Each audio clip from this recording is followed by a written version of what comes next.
My boyfriend was broke, but I stuck by him anyway. In the 2 years we were together, the only gift he ever gave me was a $2 hair tie. Then one day, I saw him casually gifting a Ferrari to some Instagram influencer. Turns out he wasn't some penniless nobody. One night, I froze outside a VIP room, tray in hand. Inside was Joao. For a second, I thought I was wrong. He wore a tailored suit, radiating an unfamiliar aura of wealth. This wasn't the Joao I knew. He had his arm around a woman, a gorgeous influencer with millions of followers. My breath hitched.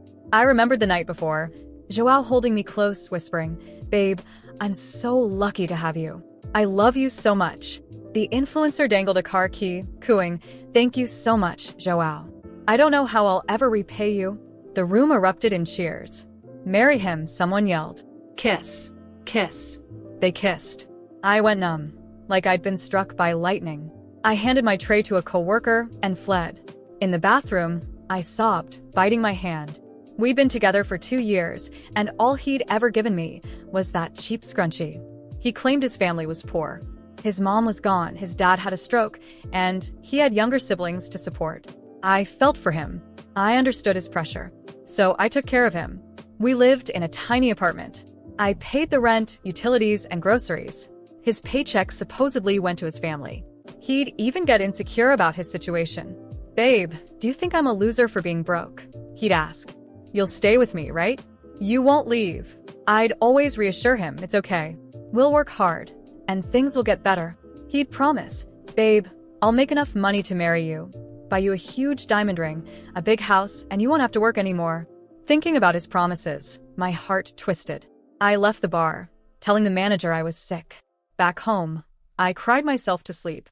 Joao came home after midnight, crawled into bed, and hugged me. "Sorry, babe. The boss made us work late." He knew I had a second job, but not where. I smelled perfume on him, my nails digging into my palms. When I didn't respond, he kissed my cheek. "Babe, what's wrong? Are you mad I'm late?" I choked back tears, afraid he'd hear. "No, just not feeling well." I finally managed. Until I knew why he was lying, I had to pretend. He touched my forehead. "No fever. Go to sleep, babe. You'll feel better tomorrow." I clenched my jaw, tears silently streaming. The next day I left early for work, my eyes puffy. Joao texted, "Babe, why didn't you call in sick?" I stared at his message, my vision blurring. "I'm fine now," I replied. "Eat breakfast, babe. Love you." I bit my lip, my heart bleeding. "Joao, if you loved me, you wouldn't be kissing other women. A Ferrari." I couldn't even dream of that. That night, I went back to the bar where I knew he'd claim he was working late. He showed up, ordering bottles of champagne worth thousands. At home, we agonized over ordering takeout. At restaurants, we only ordered vegetables, too afraid to splurge on meat. I delivered his drinks. He still sat in the center, the influencer by his side. My coworkers whispered about the wealthy men in that room, all deferring to Joao like he was some big shot. In my uniform, heavy makeup, and a mask hidden in the dim light, Joao didn't recognize me. I overheard their conversation. Joao was the heir to the Carvalho Corporation, worth billions. No dead mom, no sick dad, no struggling siblings. All lies. Then I heard someone ask Joao, "Are you still with that broke girl Mariana?" Another chimed in, "You've been stringing her along for 2 years. Don't tell me you actually fell for her." Joao scoffed. "Fall for her? That cheap, tacky girl. She's not even fit to be my maid." My heart shattered. I looked at my rough hands, calloused from work and chores. My most expensive possession was my second-hand phone. Then I looked at the influencer, her skin flawless, her clothes designer. We were worlds apart. I wasn't even good enough to be his maid. "Then why not dump her?" someone asked. Joao smirked. "When I'm done playing with her," he continued. "She's such a clueless idiot." I casually mentioned a Patek Philippe watch, and now she's saving up to buy me one. She eats ramen every day, wears cheap clothes, and gets excited over a $2 scrunchie. He added cruelly, "She's like a dirty, used rag, good for wiping your shoes." The influencer giggled. "Don't insult yourself, Joao, by even comparing yourself to that kind of trash." He stroked her hand. "Of course, darling. She's not fit to lick your boots." The room roared with laughter. Joao laughed too, his eyes filled with contempt. I clutched my chest, barely breathing, my limbs trembling. A dirty, used rag. I looked at the scrunchie on my wrist, biting my lip. I pretended to love it because I didn't want to hurt his pride. What girl wouldn't want a real gift from her boyfriend? He twisted my sincerity into a joke. I stumbled, accidentally stepping on the influencer's foot. She slapped me. You clumsy idiot. Watch where you're going. I apologized, head bowed. But she poked my head, screaming, "Get on your knees and apologize." Several guys shoved me. "How dare you disrespect our queen?" "Kneel." I fought back tears.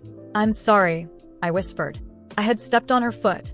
Lost in the chaos, Joao didn't recognize my voice. "Enough, Vittoria. Don't waste your time on a waitress. It's beneath you." He glanced at me with disgust. "Get out." His condescending tone crushed me. I scrambled to my feet and ran, tears finally bursting forth as I sobbed outside the bar. All his love was a lie. I remembered meeting Joao. I was leaving work late when some guys tried to drag me into an alley. Joao intervened, fighting them off, getting bruised and battered in the process. His injuries warmed my heart. As an orphan, I had never felt protected. Joao felt like salvation. Grateful, I took him to dinner. He confessed his feelings and we started dating. I thought I had found love. He was handsome, seemingly devoted, and a hard worker. For 2 years, I sacrificed everything for him. I woke up early to make him breakfast. I nursed him through fevers, terrified he'd need me and I wouldn't be there. And what did he do? Nothing but sweet talk and empty promises. He was right about one thing. I was stupid. Stupid for being so thoroughly deceived. I stumbled home, numb. Joao was sitting on the couch, wearing the faded matching t-shirt I had bought him. He stood up as I entered. "Babe, my coworkers took me out for barbecue. I brought some home for you." He pointed to the takeout and a 6-pack of beer, grinning. "The boss gave us this." He looked so thrilled, like he'd won the lottery. I stared at him, remembering him ordering $1,000 champagne without blinking. My bonus was $200 this month. Awesome, right? When I didn't respond, he tried to hug me. "Babe, what's wrong?" The memory of his kiss with the influencer made my stomach churn. I doubled over, dry heaving. I hadn't eaten all day. He knelt beside me, worried. "Babe, are you sick? Let's go to the hospital." His concern felt like a cruel joke. If I hadn't seen the truth, I would have fallen for it. I shoved the barbecue and beer into the trash. He frantically retrieved them. "What are you doing? This was expensive." I closed my eyes. How long would he keep up the act? I opened Amazon, showing him a bottle of toner I had been eyeing but couldn't afford. "I want this. Can you buy it for me?" He looked at the price, slapped his forehead, and said, "I'm sorry, babe. I'm so useless I can't even buy you what you want." So sincere, so remorseful. If I hadn't seen it with my own eyes. A $25 bottle of toner was too expensive, but a Ferrari was nothing. In his eyes, I was a cheap woman, unworthy of even basic skincare, and I treated him like a king. I laughed, tears streaming down my face. He thought I was crying because he couldn't buy me the toner. "Babe, don't be sad. I'll save up, okay?" "Don't cry," he promised. "When I make more money, I'll buy you anything you want, even if it costs $100. He added softly, "Your tears break my heart." His tender words brought back the sting of his insults, his disdain. The way he had looked at me like trash when the influencer demanded I kneel. He was a monster. I pushed him away, my eyes blazing. "We're breaking up." Panic filled his eyes. "Don't be mad. I'll save up next month, okay, babes?" I wanted to rip off his mask. I wiped my tears, my throat raw. "Joao Carvalho, I'm just a dirty used rag, right? Why bother lying anymore?" I didn't expect him to respond. In fact, I was prepared for him to deny everything, to try twisting the truth as he always did. But to my surprise, he said nothing. He stood there, eyes wide and mouth slightly open, as if the words had frozen in his throat. That's when I realized something. He knew he was cornered. I had finally seen Joao's true face. His silence was the last straw. I laughed, but it wasn't a happy laugh. It was bitter, sharp, full of pain and disdain. "You're not even going to try to explain?" I asked, my voice trembling. Not with sadness, but with anger. "You're not even going to pretend this is all a misunderstanding? That you love me, and everything I heard was just one big mistake?" He took a step back, raising his hands like he was defending himself. "Babe, it's not what it looks like. It's not what it looks like." I interrupted, my voice rising. I saw it with my own eyes, Joao. I heard you say I'm a dirty, used rag. I heard you laugh at me, at everything I sacrificed for you. And now you have the audacity to stand there and act like you can fix this with another lie. He tried stepping closer, but I raised my hand, pointing at him like a stop sign. Not another step, I shouted. I want you out of my house. Now. Babe, please, he begged, his voice finally showing a trace of desperation. I can explain. I was drunk. I didn't know what I was saying. Oh, of course, you were drunk, I mocked, crossing my arms. Because being drunk is the perfect excuse for humiliating the person you supposedly love, right? It wasn't just what you said, Joao. It was the way you said it, the way you looked at me. Like I was nothing. Less than nothing. He dropped to his knees on the floor, grabbing my hands. Please, babe. I made a mistake. I was an idiot. But I love you. I've always loved you. You've always loved me? I spat the words like poison. Is that why you gave a Ferrari to that influencer? Why you lied about your family, your life, everything? You manipulated me, Joao. You made me feel sorry for you, made me sacrifice everything, while you lived a double life as some spoiled billionaire. You think that's love? I pushed him away, pulling my hands free from his grip. He fell back, sitting on the floor, his eyes locked on mine, not with regret, but something else. Something he couldn't hide. Arrogance. The certainty that somehow he could still control me. You're not going anywhere, he said, his voice suddenly cold, missing the pleading tone from before. This house? Everything you have? It's mine because you wouldn't be anything without me. I laughed again, this time louder, harder. Nothing without you? Joao, have you forgotten who paid the rent for 2 years? Who worked 2 jobs to keep this house running while you sat around, spending money on other women? I'm the only reason you had a roof over your head while you pretended to be broke. He tried to stand, but I was faster. You know what's funny? I continued, my voice sharp. While you were laughing at me with your friends, I was here, thinking about how I could save more to help you. I gave up basic necessities to make sure you had everything. And, you know what I just realized? I'm not the dirty, used rag. Joao. You are. The words hit him like a slap. For the first time, he had nothing to say. He just stared at me, and I saw something else flash in his eyes. Fear. He knew I was serious. You have until tomorrow morning to leave, I finished, my voice firm. And don't think for a second that I'm going to let you manipulate me again. Because from now on, I'm taking care of myself. I'm living my life without carrying the weight of your pathetic existence. He tried to speak, but I didn't let him. I opened the door and pointed outside. Get out. Now. He hesitated, but finally stood up. He grabbed his things, and before leaving, he looked at me one last time, as if hoping I'd change my mind. I didn't. I simply closed the door in his face. That night, I sat on the couch with a bottle of wine I'd been saving for a special occasion. Because honestly, the end of that toxic relationship deserved a celebration. And for the first time in 2 years, I felt something I thought I'd forgotten. Peace. Looking back, I realized I was blind. That I ignored all the signs because I wanted to believe the best in someone who only saw me as a tool. But never again. Never again will I let anyone treat me like that. Because, in the end, I deserve so much more than he could ever offer. And now, finally, I'm free. I was determined to leave it all behind. I didn't want to think about Joao, his lies, his humiliations, or the years I'd wasted with him. But as the days passed, the sense of injustice gnawed at me. He had used me, manipulated me, and tossed me aside like trash, all while continuing his luxurious life without any consequences. I needed to let it out. One sleepless night, I grabbed my phone and wrote everything down on an anonymous forum. I didn't use names, just shared the story as it happened.